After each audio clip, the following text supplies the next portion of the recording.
At Lowe's, before the holidays is the perfect time for upgrades and upkeep.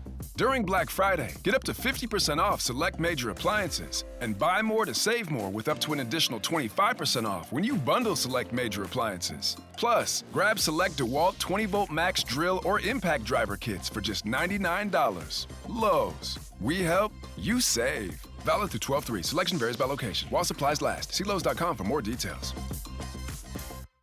Hi, welcome to another episode of the Be Fierce and Try podcast. I'm your host, Jill Bartholomew, and today I'm again here with Thomas Skelton of Merge Multisports, and we are going to talk today about the off season.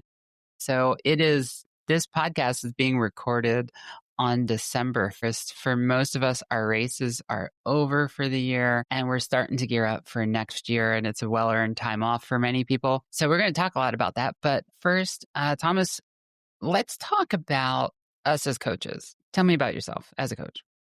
I mean, coaching in general, I think the most important thing for me is always looking at the athlete's life as a whole, because the way we can train, the amount of training we can do, yes, we have races that we're trying to get ready for, but if we're trying to prepare an athlete for a race without considering their entire life, their support system, other stresses, work, family, etc., if we're not taking those things into account, then we're probably not doing the best we can for those athletes. And I'd say that probably as a whole is the most important thing philosophically for me, because I can have all the data, all the information, all the whatever, but if I'm trying to apply things that aren't appropriate or applicable for this athlete's life, it's for nothing. Like I texted you earlier, I'm like, we have similar approaches, but I've seen you go really, really deep down the data rabbit hole before. I watch your social media. I've seen it. I also like data, but I think the starting place for me from as a coaching perspective is, what's that person all about and what's their goals, like you said. And then as you go through, people's goals change, their family changes. Had an athlete this weekend, he texted me, he's like, I'm so sorry I missed my workouts, but I had a funeral to go to. I'm like, hey, that funeral is way more important than the workouts. And by the way, missing a couple of workouts is not going to change the outcome. Right? Yeah, and 100%. I mean, that athlete that's just hoping to finish their first Ironman and make the time cut off versus that athlete trying to go under 9 hours and qualify for Kona, they've got different lives that they live, different abilities that they have. And if we as coaches aren't taking into, that athlete trying to go sub 9 and qualify, some data is really important for them.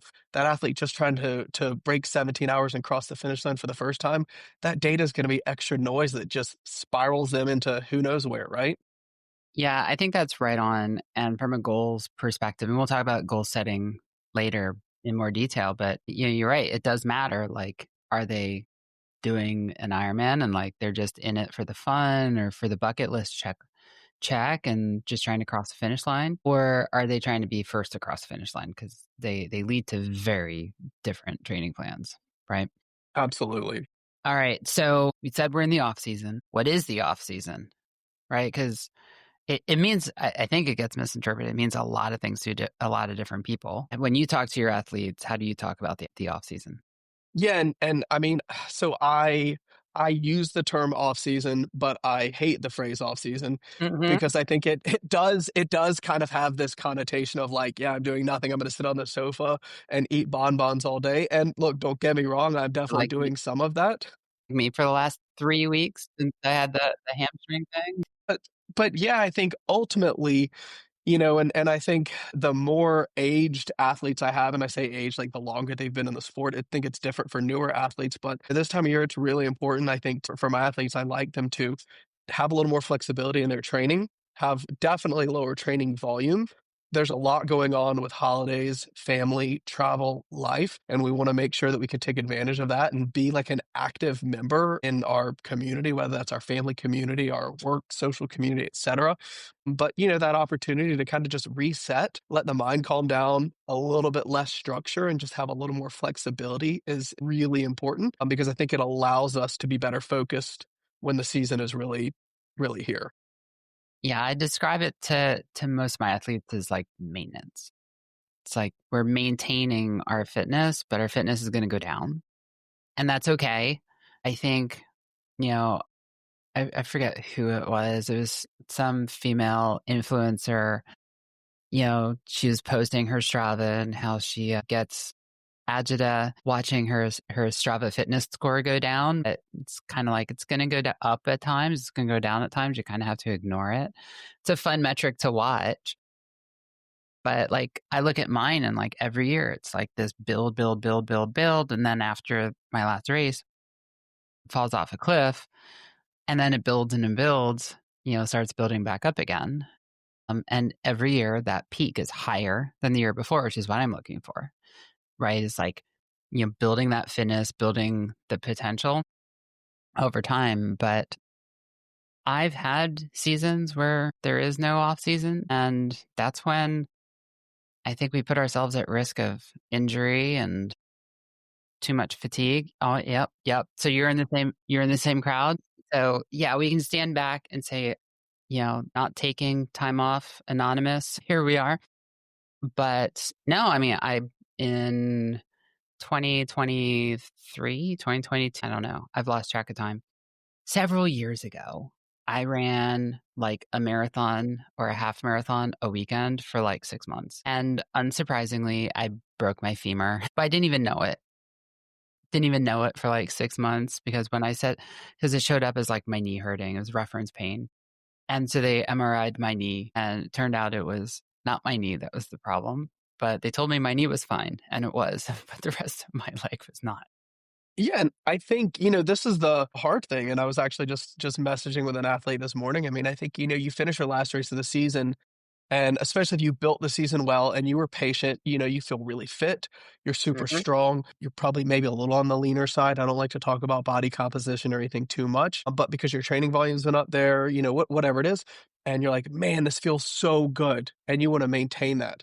And it's not realistic to try and maintain that. I mean, my peak training hours were somewhere between 20, 22 hours for a couple weeks here and there throughout the year, Mhm. was pretty average, 15, 18. And I think last week I was at 6 hours.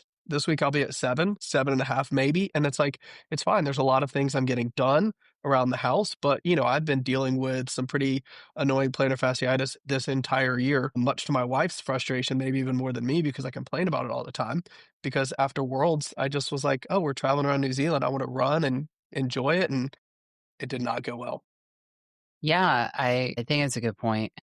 The moment we got back so I've had this ongoing hamstring issue that's progressively gotten worse over time, right? So as a result, in the last 2 years, I've gone from running a half marathon in like 1:35-ish to basically just under 2 hours, right? Which like is kind of soul crushing because you're like your fitness level is like my fitness level is way higher than it was when I was running, but you get to a point where I get to a point where like it's just too painful. And so you slow down until the pain is tolerable. And, we did PT for a year and it had not a lot of effect. And so we finally decided, after Worlds this year, it's going to address it. And so, we got back from Marbella on, I think, Tuesday. And I think it was Friday.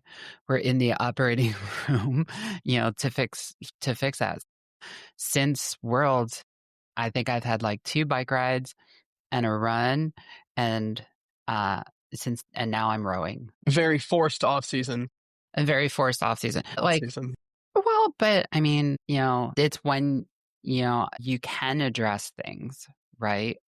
It's like, okay, so if I don't do it now, when am I going to do it? Because there's never a better time than, hey, my last race is done. My next race is in January, but it's dopey. So it's a fun race. It's not for time. Dopey's never for time for me. I have PR'd there in the past, but it's for fun, right? It's Disney. Okay. So it's a time to address injury, to rest.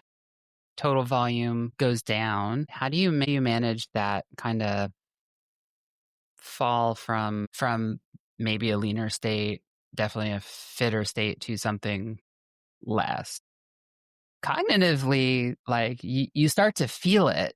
And you're like, man, I'm not used to this. My clothes don't fit the same way, maybe. And things that weren't heavy now are a little heavier than they were. And they didn't change weight. Yeah, I left my jeans in the dryer for too long, right? Yeah. No, I Stopped think it's wear something that comes with. Started wearing exclusively leggings. I like some sweatpants, I won't lie. No, I think it's something that definitely comes with time, like athlete age, maturity, right? I think literally the athlete I was talking to, last season, she really had a hard time after Ironman Cozumel, kind of like wanting, it was her first full season of racing and kind of coming down and relaxing. She wanted to keep pushing, keep pushing, keep pushing. And now, as we were messaging, I was like, I told her I really wanted her to lean into this time of year. And she said, I get it. And I'm excited about it. And so I think that's good. I think it just comes with time, but even still, after 16 years in this sport, it's hard. Like I want to push, I want to train, I want to dig, but at the same time, my last race of the year next year is not until November. And I think the older we get as well, I'm almost 42. The older we get, the more important take. I know that's not that old. That's not Dude, I old. I got still have got. to I'm check a in on baby. you, man. Yeah, right. But I think the older we get, like I got a kid that I coach who's just turned 21 years old, right? And he's still in college. And this kid will train the house down, relatively speaking, to compared to most of the other athletes I coach all winter. But it's fine. He's young, he's resilient, it's all good. But for those of us that are 40, 50, 60, 70 years old, it just doesn't happen. And so I think it gets Yeah. easier with time.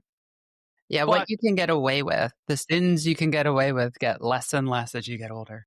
that's exactly what I was going to say, is because, let's say, I might used to in the past have put on 15, 20 pounds in the off season because I'd eat hard, I would drink hard, I'd still train some, right? But I know, right? But the thing is as you get older, it's harder to get back into the groove of, more volume of training. And so I think it's important that we try and find that balancing point of like, hey, it's enough that we're allowing ourselves to recover, but not so much that we're losing an insane amount of fitness and we're putting on a ton of weight and we're, really putting ourselves behind the eight ball. I will say there's absolutely nothing wrong this time of year with putting on some weight.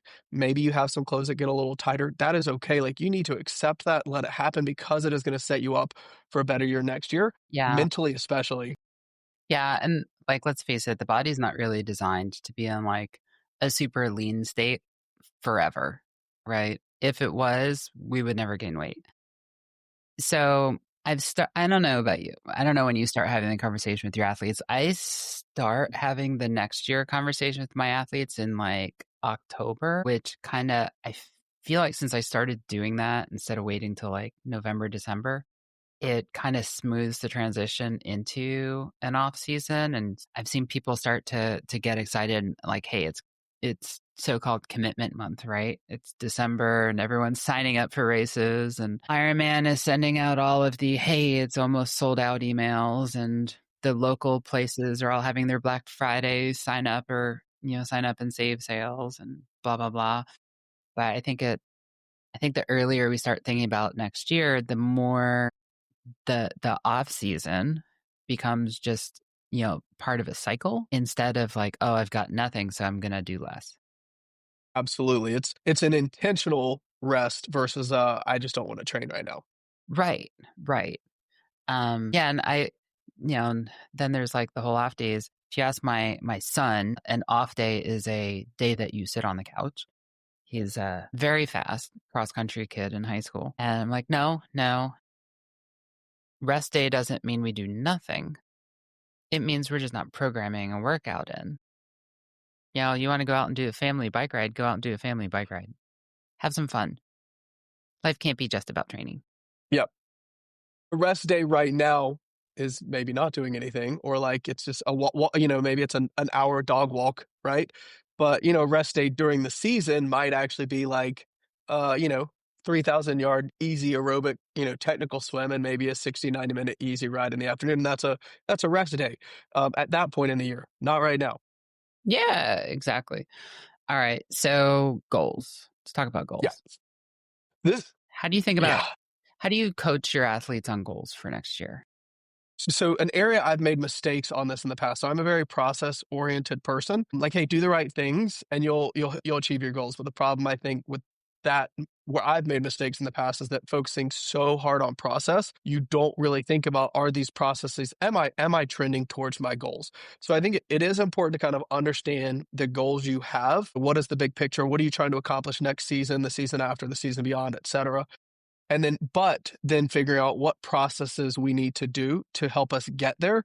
and then maybe establish some checkpoints along the way. So perfect example, let's say, so Ironman Cozumel is my big end of season race next year, and I want to Saw try that. and qualify for Kona, right? Saw that. It's gonna be a stretch, but Well, but you see, I love that you set your BHAG. And like for those who don't know what BHAG is, big, hairy, audacious goal. yeah, and it means I'm probably need to go between 9 and 9:15 to have a chance, and hope there are no major draft packs. If you saw pictures from Cozumel this year, I heard that probably was I heard that. probably the worst I've seen from pictures there. But regardless, so it's like, well, that means I need to bike somewhere in I don't know, 440, 450 range, right? So then I can go and say, what kind of power do I need to ride that comfortably? You know, where do I need to maybe have like my aerobic threshold, if you will? And then I can say, well, where do I need to see that maybe potentially trending along the way? And what things do I need to make sure to establish that I do well throughout the season to kind of make sure it's there? Yeah, and like on that course, and this is where like course specificity is important. Like on that course, riding that kind of bike is totally reasonable, because like it's not super hilly. There's not a lot of elevation gain. It's pretty flat. It's probably not super windy, but it could be windy. But the run, like that's where you have on that course. I mean, any course, but that course, these flat courses, you got to nail the run, And it's going to be hot. and it's going to be hot because it's Mexico. So I know I need to run probably 315, 320 at the worst, and be able to comfortably do that in the heat. So then being able to look back and say, what does that take? What does that look like? And am I trending that way throughout the year? So I would definitely encourage everybody. There's a great video on YouTube, and I know my athletes get really tired of seeing it, of me sharing this, but it's a good one. Uh, oh gosh, of course I'm gonna have a brain fart now. It's something on the lines of goal setting is a hamster wheel. And the guy is talking about goal setting versus processes. And basically, the gist of it, to give you the cliff notes, is that when we have a goal, right? Let's say my goal is qualifying for Kona at Cozumel.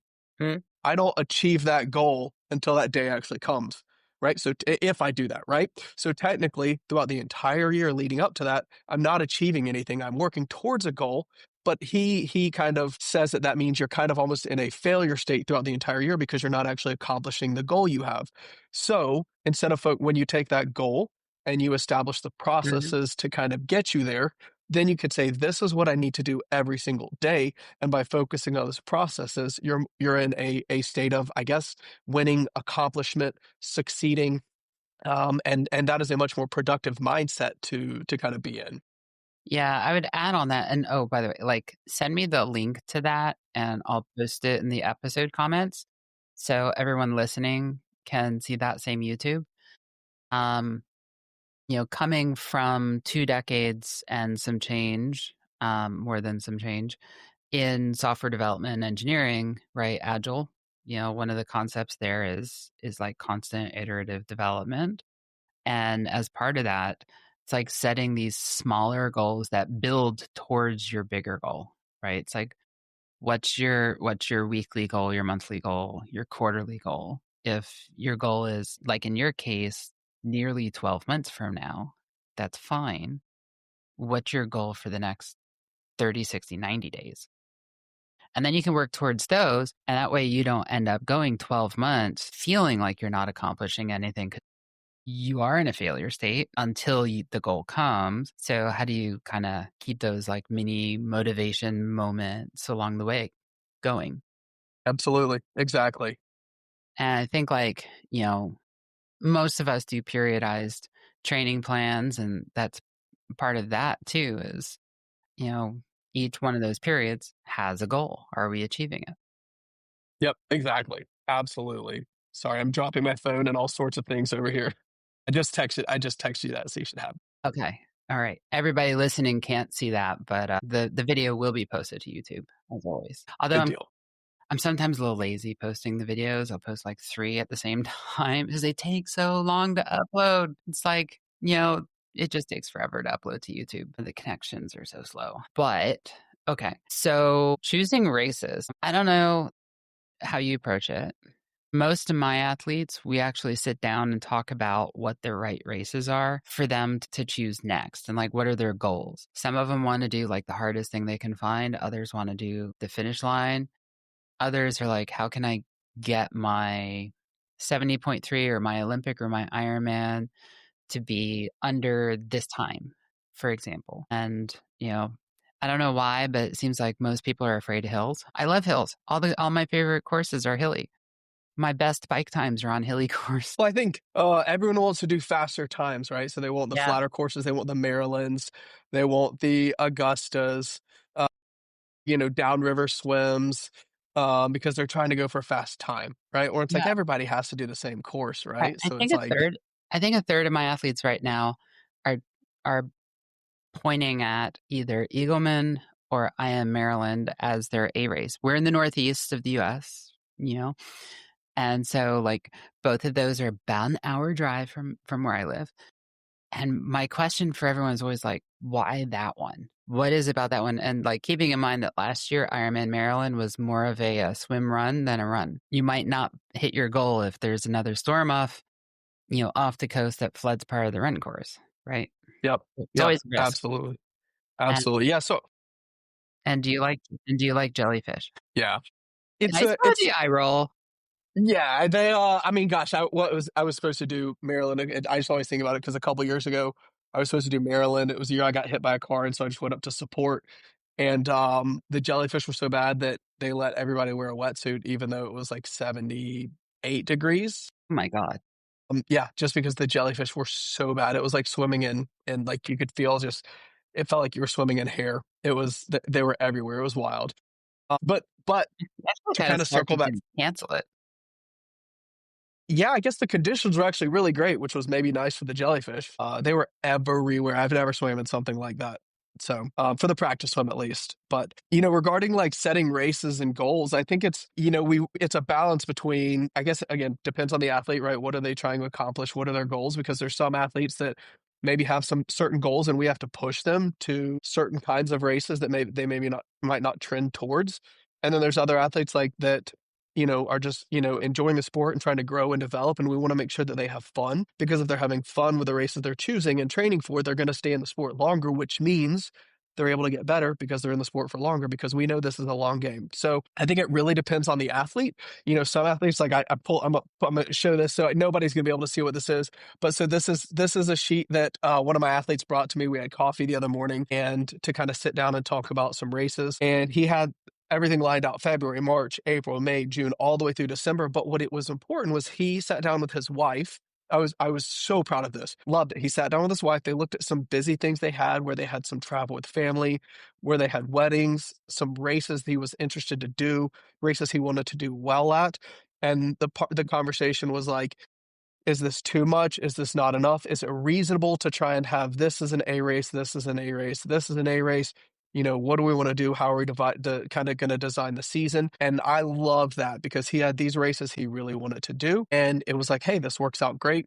Let's, you've got these big events that are here, and we're going to look at these more as events we're going to train through, and then we're going to have these big key races. Whereas other athletes, it's like, I need you to race so I can see how we're doing on race day. So I think that's fantastic. And I've lost athletes, always men, because they didn't consult their wives. And that became a source of trouble, we'll say, enough for them to pause or leave the sport altogether. And, when you're doing a lot of these, it does take a considerable amount of your time. So I love that they're approaching it together. I think when that happens, it gets a better result. One of the things I personally do, and I know some other folks who do as well, is like when you have family travel, what are the local races that you could sign up for at that destination? And Yep, absolutely. like fun things. So like my parents live down in Hilton Head area. Well, out on Hilton Head most of the year, they have a 5K on the beach every Wednesday. I'm like, so, hey kids, guess what we're doing? Down to see Nani and Pop Up. We're going to go run a 5K. I assure you, one of my kids is like, that's awesome. The other one is like, are you serious? But Charleston has a pretty cool sprint series over the summer. So like for going down in the summer, bring my bike and maybe drive up to Charleston. And by the way, I'm back to the back to their house before anyone's awake anyways. Yep. We actually used to live about a half a mile away from the James Island County Park years ago, and so Nice. when we were down there, I could just, yeah, pack up my backpack and bike over there. Yeah. It's a great race series. They really do a great job with that for sure. But yeah, it's a nice to, hey, you're gonna travel, you're gonna go see family. What are some things you could potentially do there if you wanted to do a race or if there's something you're interested in? But yeah, I mean, consulting the whole family and the team is important for sure. They got to be in on it. Yeah, and so kind of pivoting a little bit away from that, one of the things I think is really valuable is there's some skills in triathlon that we don't get a lot of chance to practice a lot, like transition.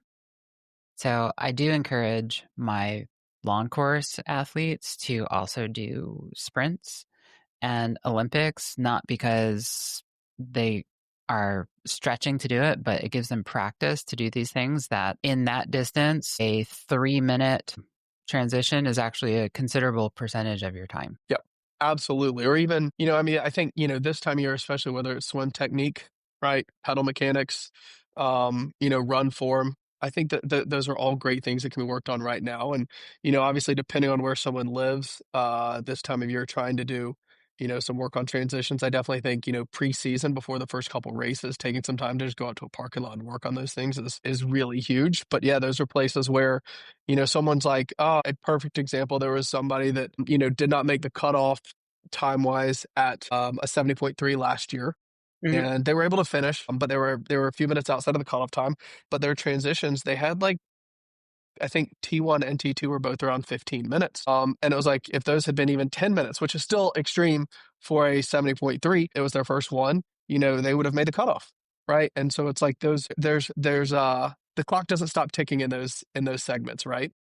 No, it doesn't. And I think, yeah, I mean, we could talk about transitions for a long time, but no, the clock does not stop ticking. But I think it's right, like now's a good time to be thinking about like where's the skill gaps and the areas that need improvement and start looking for opportunities to do that. So, like, I'm a master swim coach and I coach on the TriDot platform. So, I'm also a TriDot pool school coach. And, like, now's a great time to be going and doing that kind of stuff. Like, the pool school is like, because, if you need help with swim, it's a good way to do that. Find your local master swim clubs, do the same thing or whatever. The one thing that's hard to do in the winter is bike handling skills. At least up here. For most, yeah. Yeah, when you're moving 20 plus miles an hour and it's minus 20 to start with, it's pretty cold. It's I think maybe it's cliche or like overly corporate, but like the SWOT analysis, right? Like, it's you could say it's overused or whatever, but at the end of the day, to figure out what your strength weaknesses are, where the opportunities are, like taking 30 minutes or even an hour to go and kind of fill out that little quadrant assessment of, for a good SWOT analysis. I mean, that can really be good for, laying the foundation for things that you need to work on throughout the year that maybe you've been neglecting. Well, and that's exactly what we're talking about, right? It's like what are the areas of improvement and then what are the things you can do, whether in the off season or, in the early part of the season when you're still building back up. Yep, absolutely. 100%. Learning how to do speed work 2 months before your A race is probably not the right time to be doing that. Absolutely.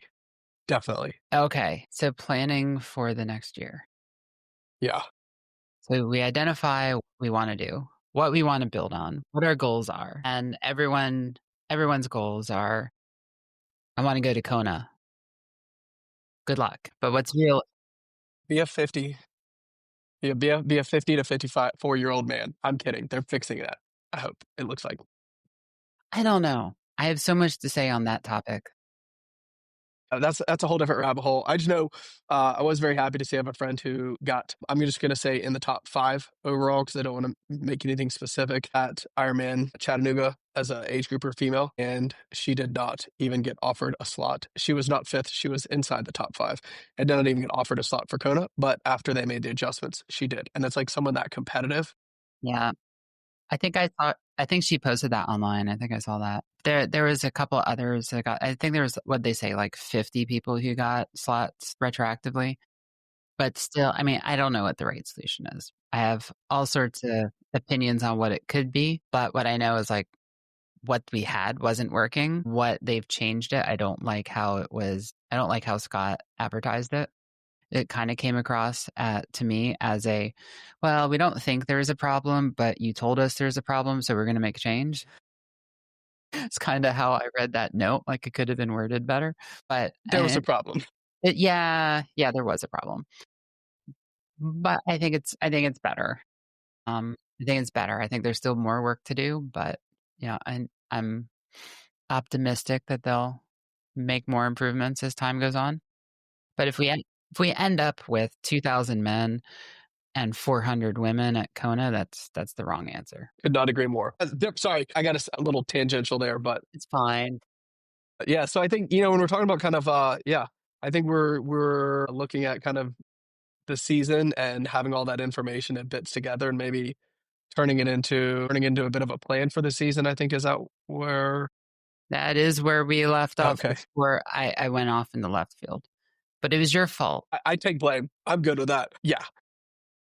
So kind of taking all that information that we've had, the races we're going to do, the goals we have, kind of that maybe a SWOT analysis or looking at those things, and then kind of reverse engineering kind of how the year needs to look, right? Yeah. One of the things that I think is in there that we haven't talked about is like nutrition. I don't mean like what you're eating every day. It's what are you eating? What are you taking in as fuel when you're out there doing workouts? Now is a great time to be experimenting with what works and what doesn't. I think we've all had experiences with like mid-season realization that something was not working in a maybe horrible way and having to make changes and keeping our fingers crossed that the change was better than the thing we were trying to fix. But now's a good time to be like playing around with alternatives and looking to see what else is out there. I have a couple of my athletes now doing sweat tests, trying to figure out like is what they're doing appropriate for how their body is sweating and how they burn through sodium and other electrolytes. And I know in a couple of cases, we found that like what they thought was the right thing turned out to be like way too strong for them, or the wrong mix. It was too salty, not salty enough, not enough electrolytes, et cetera, et cetera. Yeah, I think that's a really good point. And I think, and I don't know if we're going to spend some time talking about maybe mistakes people make, but I definitely think this time of year, one of the biggest mistakes that people make is on, training sessions that are long enough or maybe potentially hard enough. I don't know if that's the time of the year or not, but, not taking in fuel because maybe they are eating a little more and they have put on a couple pounds and like, oh, I don't need to take anything during this workout. Because I put on like 5 or 8 pounds and, the workout will help me burn that off. And it's like, that's the wrong mindset, right? Like the opportunity to make sure that you do have, if there's something from a nutrition perspective, like fueling wise that you're wanting to try out, like this is a great time to play around with stuff because the risk reward is so low. Look, if you take in something, you take in too much and you end up like having to hop off the bike because you're going to get your kit dirty, like, and you need to go to the bathroom. That's cool. It's not like you're in the middle of a race, right? Yeah, well, I mean, there's so much there. I have a friend who will remain nameless, Greg, that he's a fast runner. He's not interested in doing other events, but he's a fast runner. But he could be faster. He doesn't eat or drink on the run. I don't know that I can fathom doing a marathon with no fuel and nothing to drink. That doesn't sound to me like the optimal strategy. So over the last year, I've been trying to convince him of the merits of taking on nutrition while he does his activity. But it's exactly that. It's like you are burning a lot of calories per hour. Endurance, sports is not a weight loss activity. It might change your body composition, but it's not a weight loss activity. Your weight might actually go up, but you're burning a ton of calories an hour. You got to replace them or you're going to run out. So things we've done wrong. I'll go first. Lake Placid this year went horribly wrong for me nutritionally. I called you on the way home. I'm like, dude, I need to fix this. We had all sorts of advice, that led to this other strategy that was less carb intensive and, had a few other things in there trying to be more fat optimized. And it didn't work out in training. And I knew it didn't work out in training, but it was getting better. I was getting a lot leaner. I'll give it that. Yeah. My face was less puffy than it is now, but it wasn't working. And when I got on course, first loop, power was about where it should have been for like the first 30 miles. And then it steadily went downhill. And like around like what, Mount 80, my legs were just like done. I did finish. It wasn't a terrible time, but it wasn't great. It wasn't what you were capable of. No. Yeah. My nominal power, that was my lowest nominal power for the whole year, and it should have been my highest. That's the one that Marbella was actually my highest, but that's the one that was my A race for the year. That's the one I trained for. And my nominal power for the bike was 100 watts lower than it was at Marbella and 95 watts lower than it was at Kona. It's a lot. It's a big chunk.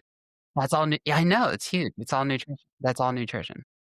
Yeah. I think, and there's, we do have to admit there's a direct correlation between the amount of watts you're riding and calories burned. So if someone's riding 100 watts for 6 hours, the amount of calories they're burning per hour is much less than someone riding 300 watts per hour, right? And if someone's running 7-minute miles versus someone running 10-minute miles, the amount of energy that they're burning per hour is going to be significantly higher. So fueling demands, I would say, really get just go look and I don't know, not to like, just they put good content out, but if you look at a lot of the precision fuel stuff that they put out, like they put out carb fueling for a lot of their athletes. And, you see some of them 120, 140, 150 grams of carbs per hour. And that is a ton, but they are also riding at much higher watts than a lot of age groupers and running at much faster paces than most all age groupers, right? Yeah, So they do have, I think they publish a lot of good data, and they do publish, a range,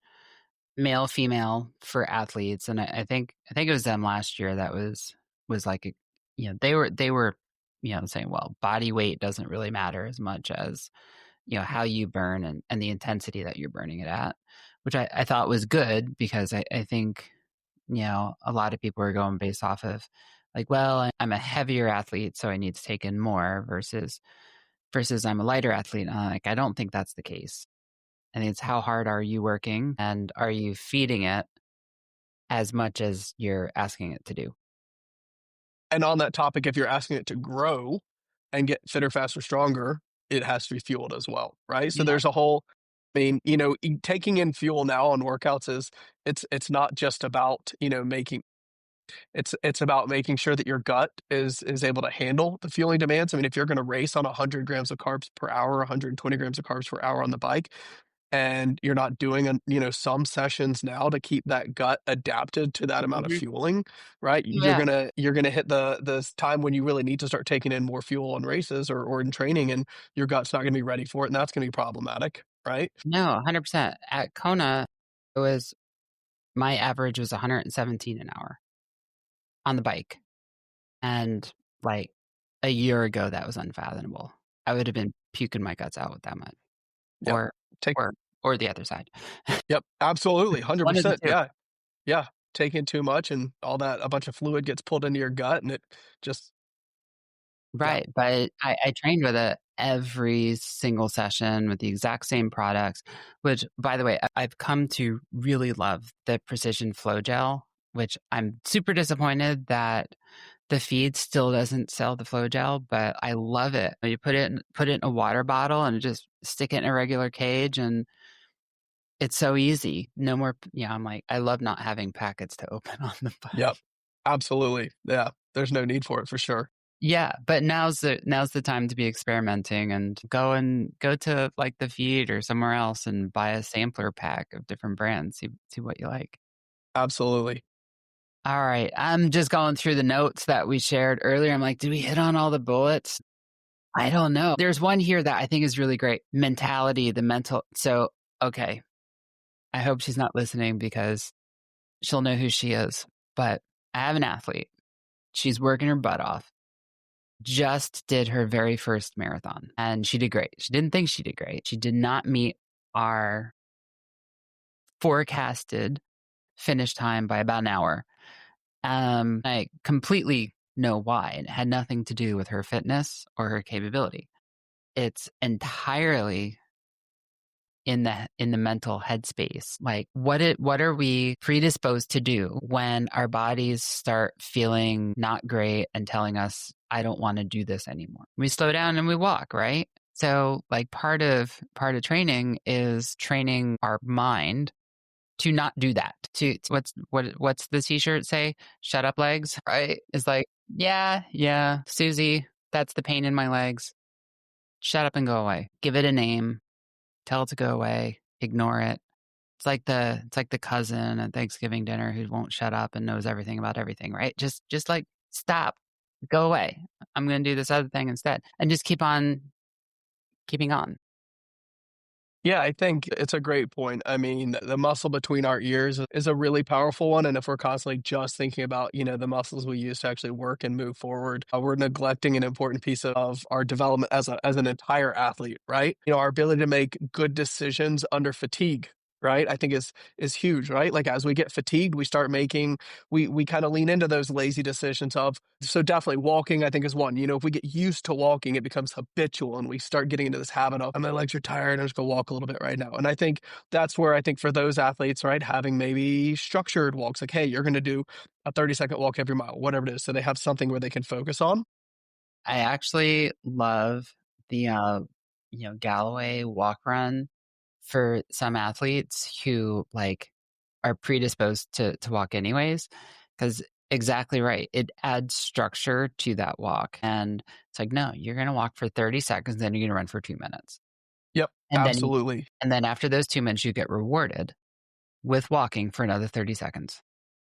I think the other place where kind of the mind can get us in trouble, especially in Ironman races, is maybe it's mile 13, 14, 15, when you're kind of potentially like, oh, of the run, and like I'm tired of I don't want to take in another gel, or I don't want to, and you just, I see a lot of people that will get to that point because they haven't practiced their fueling on certain key sessions, right? When they maybe didn't want to take it in.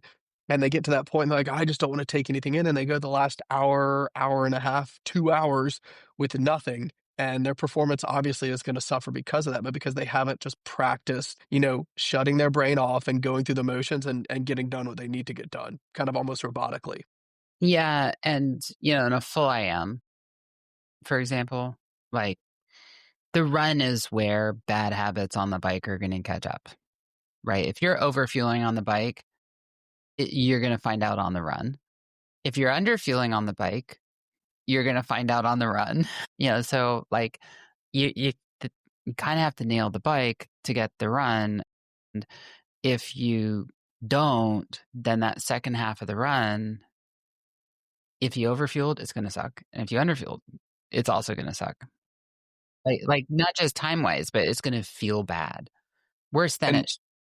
that all comes down to mindset and good decision making, right? And Mm-hmm. that's stuff that should have and can be practiced for months in advance, kind of all throughout training. Yeah. And I find it interesting. We talk a lot about like gels, but a lot of people it seems to come and go in like waves. But a lot of people are back to carrying real food on them again. And yeah, I've had some athletes try that and it can be a messy proposition. But if that's your jam, practice how you're gonna do it. Because if you're like just sitting there on the trainer with a peanut butter and jelly sandwich in front of you, that's cool. But how are you gonna do that on the bike when you don't have a table in front of you? And where are you storing it? And where is the wrapper going? And how are you getting it in your mouth? Yep, absolutely. I mean, I know for me, races, halves and fulls, it's pretty much all liquid. But this time of year, I promise you, like if I have a bike ride on December 26th, it will be fueled by candy that was in my stocking. And I don't, I think from a solid food perspective, there's nothing wrong with using some solid Hmm. food or different stuff. But if it's not something you're going to be racing with, it shouldn't be the norm, Yeah. right? Yeah, this time of year, I'm fueled by bagels and pumpkin pie. Well, now listen, I did see a video, a reel of a girl running on a treadmill the other day, and she said, and like it was a joke, but it was like why I do most of my running on a treadmill, and she had note like good stuff in the caption about it, but she's running on the treadmill holding a cheesecake, eating it while she's running on the treadmill, and I was like, I like your I style. endorse the cheesecake, not on the treadmill. Yeah, it was pretty solid, but yeah, it would be hard to, I don't know if you could put a cheesecake in your, or a slice of pie in your, special needs bag. It would be, I guess, condition dependent if it was gonna melt or See, not. I feel like cheesecake would be a no-no. I feel like there's not enough toilets on the run to deal with that, It could get ugly, there's no doubt especially about that. especially if it's like, could you imagine that in like Texas after it's been sitting in baking and 100-degree weather on the pavement for 10 hours? It could go very badly, or maybe the trick would be to put it out there, like, half-baked, and it would bake the rest of the way sitting there, so by the time you got to it, it'd actually be perfect, like, fresh out of the oven. Yeah, I hadn't have thought of that. I mean, you could probably put eggs out with it too. Just put them on the concrete and they'll be more like hard-boiled eggs by the time you get there. Hey, if somebody wants to try it, just let us know how it went. Yes, this is not an endorsement or a suggestion, but if you do try it, let us know. Yes, absolutely. Maybe a little Ziploc baggie with some nice Charmin for the run as well. Or Hey, some- so on mindset stuff, what do you think? I think this is a good topic, but what do Yeah. you think are some of the mistakes people make mindset-wise, like, this time of year? I know we talked about some things already, but I don't know, I feel like this is just a I feel like the biggest, like this time of year, I think the biggest thing is like beating yourself up over two things, right? One is oh, my fitness is going down. Like it is hard. I did log, all my stuff gets uploaded to multiple platforms, right? And I had to log into Training Peaks this morning to grab a screen capture of something for someone. And, it's like it shows a very steady downhill decline over the last 3 weeks. Why? Because I haven't done much of anything. I've been on the rower a few times, been on the bike once. And aside from that, pretty much nothing since Marbella. Forced downtime. And that kind of gets you. It's like my CTL is half of what it was. That kind of sucks. But then, the other is like setting goals that are unachievable. It's like, hey, I want to qualify for Kona next year. And we were kind of joking about it earlier, but if it's your first year in the sport, maybe that's not a this year thing. Maybe it is, but maybe it's not. And if you set like a big audacious goal like that and you don't hit it, like how are you gonna feel about that? yeah, absolutely. I'm all about big scary goals, but they still need to be within reach, right? Well, I think achievable, you know, is the part that you really gotta get in there. It's like, adding, your BHAG also needs to be STAR compliant. Yeah, yeah, it's like I think sometimes from a mindset perspective, people will set goals that are out of reach, Mhm. and it honestly kind of I think it can take pressure off, and it kind of it's a bad way to set goals because mentally you get into the point of like, "Well, I'm never gonna hit that goal, Yeah. and so why even try?" And it's like, well, what's the no, the point of setting a goal is something that you can do, that is achievable. hmm So, yeah, 100%. Yeah. I think from a kind of headspace, you know, one of the other things is like, it's easy to get unmotivated. Like you kind of take some time off. Yeah, maybe you're recreationally doing some stuff and like staying motivated. Like your plan this time of year is not zero. It's something that's not zero. You still should do it.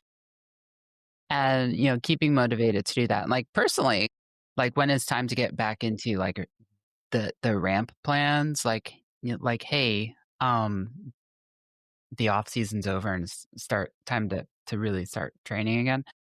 I find it like the first week or two, it's hard to rebuild those habits and refine the motivation. And, I get comments on my Facebook and Instagram feeds of like, oh my God, where'd you get the energy from? Where'd you get the motivation from? It's like, well, it's kind of manufactured. It's like, yeah, I'm motivated because I said I was going to be motivated and I do it because I said I was going to do it. But like that intrinsic motivation, finding it, and that's different for everyone. But I think it's easy. It's easy to lose, and if you totally let it go, maybe that's not good. Yeah, I think, I mean, gosh, I think that's, from a mindset perspective, that's the motivation versus discipline Right. kind of conversation, right? Like, I think everybody thinks they're going to be super motivated all the time, or they see somebody who's done this for years or is always training a decent amount. And, they think that they're like this highly motivated individual. And it's like, no, like you're just very dedicated to your goals and you do enjoy the process, right? Like there's plenty of people that have goals, but they're not, they don't love the training as much as other people. And so, you know what? Those people are maybe only going to train 6, 8, 10 hours a week versus someone training 15, 16, 18 hours a week, right? And that's totally fine because maybe that 6, 8, 10 hours a week is something that they can stay dedicated to. But when the training volume gets over that, like they don't have the motivation or dedication to keep pushing. But if we keep it in the right spot for them, right, they can stay dedicated to that even when the motivation is not there. And I think that's important to keep in mind. Yeah, the inverse is also true. Like personally, and it's bad, shouldn't do this. So please don't do as I say. My favorite time to enter races is like the 2 weeks after World Championship. It's also the time where I hurt myself the most. But like last year, we came back from Nice. The next weekend, ran a 16-mile, they called it the metric marathon race here in town. And then the week after that, we drove up to New York City and did a time trial. It's like, your fitness is the highest it is all year. You just want to take advantage of that. But, after a big race, especially like an A race, like you got to spend the time recovering. And like, lo and behold, like when do I hurt myself? It's in those moments. Yeah, absolutely. But All right. that's very common. All right. So what's your bad habit? Yeah, I mean, I'd say running too hard or wanting to do more and not being patient. I mean, but for me, yeah, and so I it's the whole reason that, like, yes, I coach, right? But Mhm. I still have a coach myself because I know I have bad habits. I know I can't objectively look at myself. I love training. I want to train more and having a good coach that can kind of keep me in check. Like, yes, I know all these things, right? But I want to push. Like, let's go. Like, I'm ready. Like, it's been an off season. I've taken a good off season, like since Spain, and I'm ready to go. And he's like, calm down, cool your jets, hold your horses, be patient. And I'm like, I Oh, hate you, but I appreciate you. Right. And so I think that's, my big habit is like, I want to get back into it. I don't want to take the good off season. And then I don't want to ease back in and slowly build. Like I'm ready to hit the ground running. And it's like, that's the last thing we should do. We should, we took the time off and that time off, we kind of, it drops off pretty good. And then it's got to slowly build back in. But I want to jump back into it and get going. What about you? Besides running a 16-mile race and a time trial afterwards. well, I mean, I need to find more bad habits. That is my big one is like after an A race, and I've done that multiple times. So like after Texas this year, I didn't have a great time at Texas. I was sick on race day, actually race week. We think I had COVID. So the race didn't go, especially the swim. Like it felt like I was having a panic attack the whole time. My heart rate in a race has never been like my heart rate's never this high. I got back and I did a time trial the next weekend and, capitalizing on all that fitness, I did 2 extra miles I didn't need to and I still won. It's like, you're just out there because after doing it, to me, like the mindset part is so easy because after you went out and did a full Ironman in a time trial environment, you're like 44K. It's only 44K. You go out and you're like, it's only an hour and you can do anything for an hour. You got like 10 other hours that you don't have to do. So that seems to be like my big thing. I do have a habit of experimenting with things up till race day. We made, before Kona, the week of the race, we made adjustments to my bike, like significant adjustments to my bike 3 days before the race. I would tell every athlete out there not to do that, but we did it because what happens? I had gotten new aero bars and it changed my reach. It pushed my reach out so far that we needed to adjust my seat. And I thought I was going to be able to make it through Kona and do the adjustment after. But I was so uncomfortable on the seat during my training rides that I needed to. And my seat was already as far forward on the post as it could get. So we had to flip the head on the post which totally changes everything. It wasn't just a matter of like sliding it forward, and my seat is angled down a bit. So like just moving it forward has the effect of pulling it up. So yeah, that was exciting. 3 days before the race, my seat and the thing on top, the clamp, the seat post head was off. Don't do that. Yeah.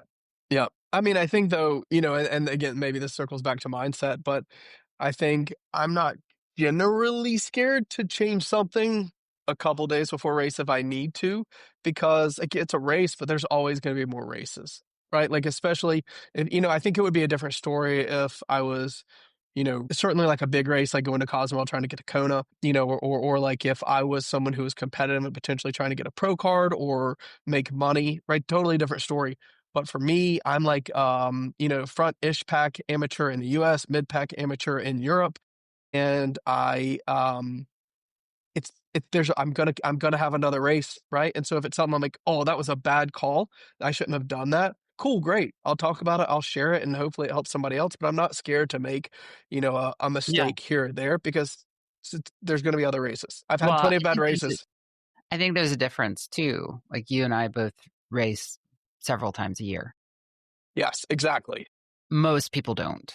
Exactly. They've got one or two big races. Yeah, like I have no problem taking a new pair of shoes I've never worn before and throwing them on race day. Most people would tell you that's a horrible idea. But I'm like, I have 5 pairs of the same shoes. I know how they fit. I know how they work. And some shoes, the best time to wear them for a race is when they've never been worn before. Yeah, the problem with these super shoes is they're super expensive and they don't last very long. Yeah, what is it? There's Adidas shoes that are like they're like $300 to $500 and they're built for like one marathon and then they're done. Right.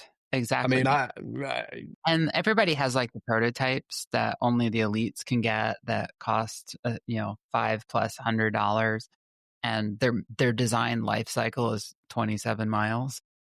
Yep, exactly. Different story, but Yeah, no, but yeah, I've done that on multiple IMs and races, like new shoes straight out of the box. Like, what's the worst thing that happens? gosh, 43 or 4 or 5 70.3s, a number of fulls. Like I've been racing for a long time and I'm not afraid to make a mistake, but if it was one of our athletes and it's their first 70.3 or it's their like big 70.3 of the year and it's like that's the situation. If you're listening to this, pump the Yeah, brakes. and that's the difference. And it's like so I'm pretty involved. We were talking about this earlier. I'm pretty involved in the Run Disney stuff as well. Like I do all the Run Disney races. I do a lot of IMs too. And with the Run Disney crowd, like there's kind of like two halves to it. There's the folks like us who race a lot and Disney are just fun races.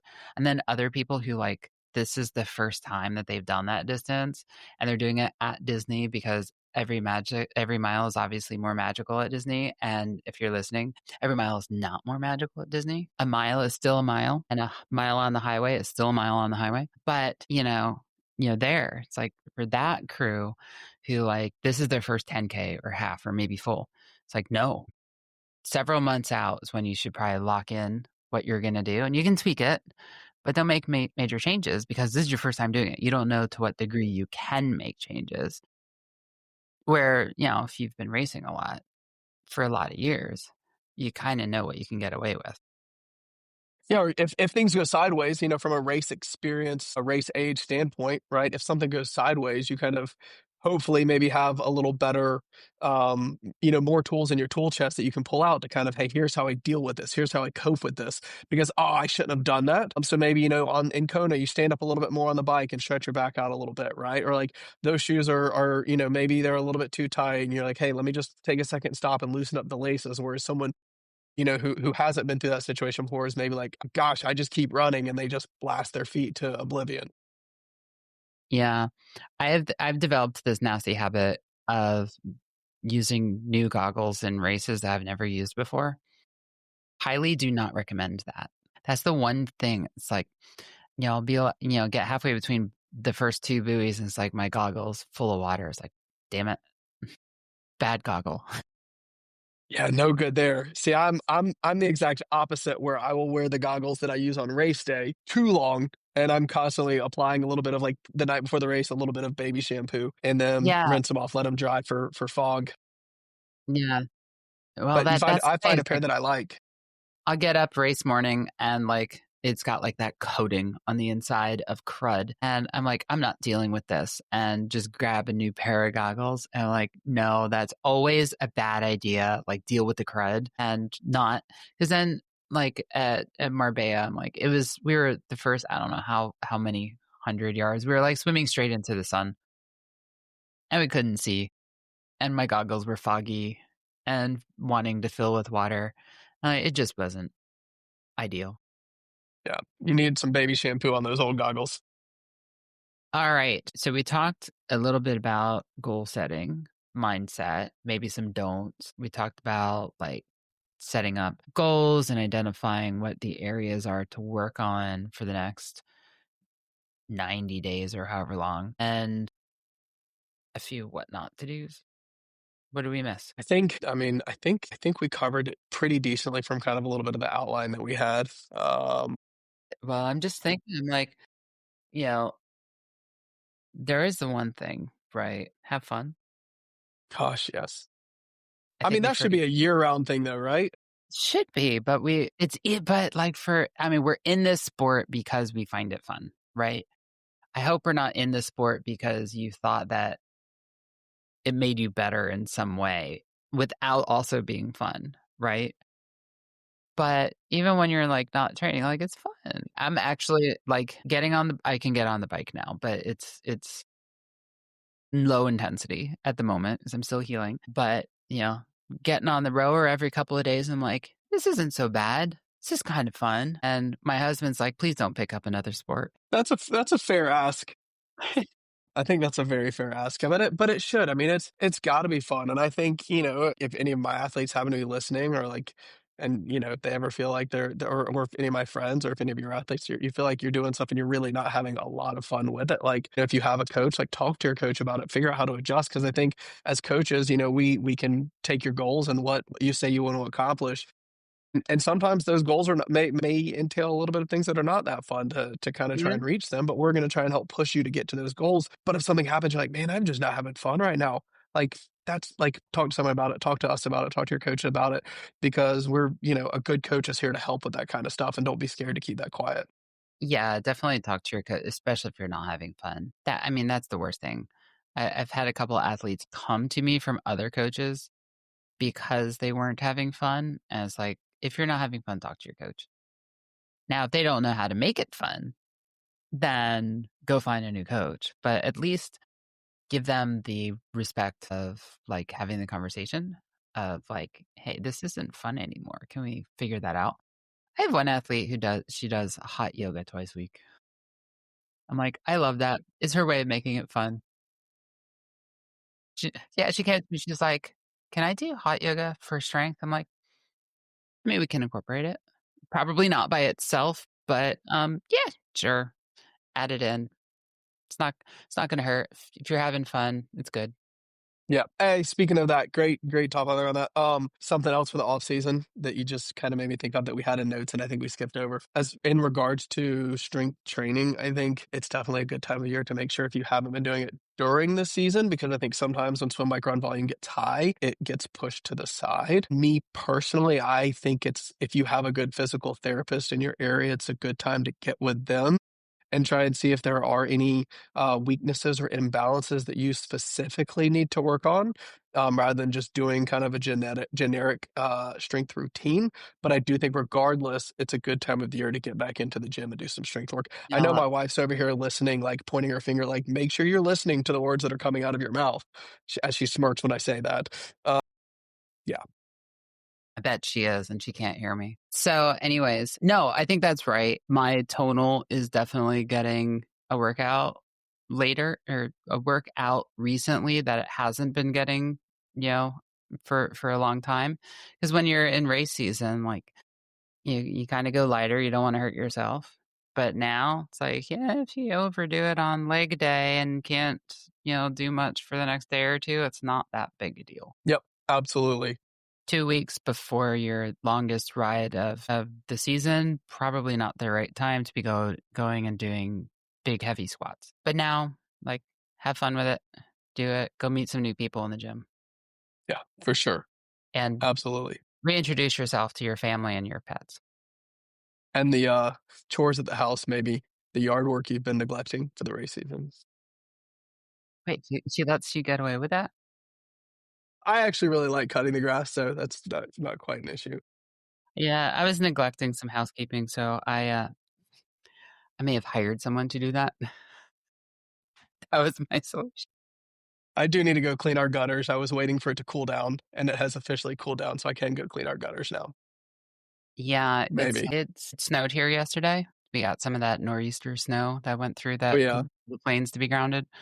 So, like, yeah, it was a good excuse to stay in and not go outside. So we got the tree up instead. Heck yeah. Nice. I All love right. it. Well, I think that wraps us up.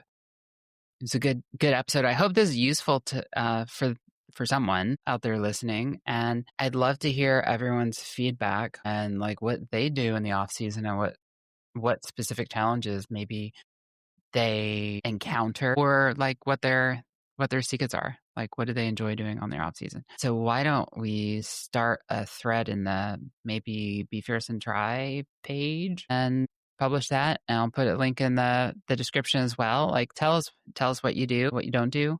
I'd love to hear what other people say. And it was interesting. I was reading an article in one of the online magazines. It might have been Runner's World. I'm not sure. It's like, what do you do in the off season?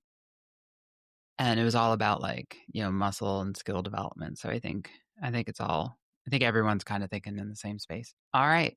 Well, thank you, Thomas, for joining again. And for our listeners, if you liked this episode, please subscribe, and we'll see you in our next episode.